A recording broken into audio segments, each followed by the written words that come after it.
আসসালামু আলাইকুম প্রিয় দর্শক, আজকে একটা বায়োগ্যাস প্লান্ট দেখব, কমপ্লিট বায়োগ্যাস প্লান্ট।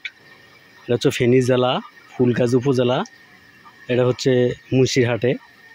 তো এই প্লান্ট আছে কমপ্লিট বায়োগ্যাস প্লান্ট।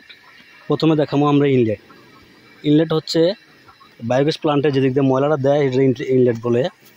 তো এই যে এটা হচ্ছে ইনলেট ট্যাঙ্ক, এটার মধ্যে মুরগির ময়লাটা ডালে, মুরগির ময়লা এখানে দেওয়া হয়।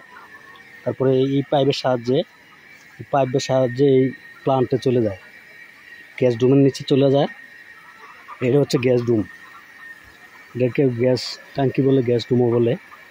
তো এটা হচ্ছে গ্যাস ডুম, আর এটা হলো এদিকে গ্যাসটা দেন। এখনও গ্যাস হয় নাই, প্রচুর প্রেশার আছে, গ্যাসটা হয় নাই, হাওয়া হয়েছে, হাওয়াটা আমরা ছেড়ে দিচ্ছি। তো মুরগি প্লান্টের ক্ষেত্রে 2 থেকে 3 দিন, যেটা প্রায় একদিন পর পর ডেলিও ছাড়া যায়, একদিন পর পর ছাড়া যায়। তো এখান থেকে সাপ্তাহিক গ্যাস এইভাবে ছাড়া লাগে।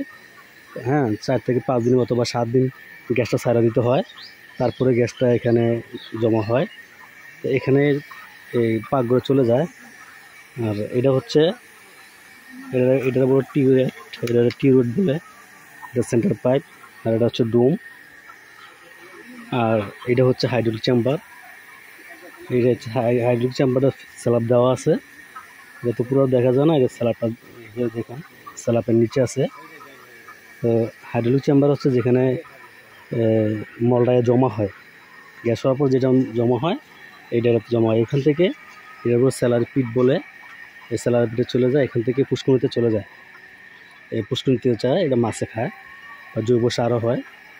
আর এটা হচ্ছে দেখে মুরগির ঘর।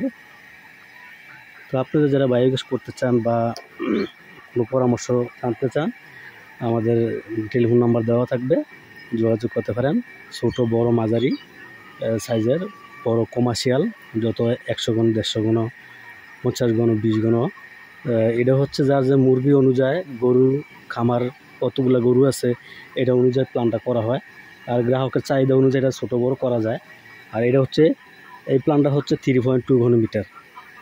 এটা দিয়া 3টা পরিবার সুন্দর চলে, 3টা পরিবার সুন্দর রান্না করতে পারো। তো আজকে এই পর্যন্ত। আসসালামু আলাইকুম।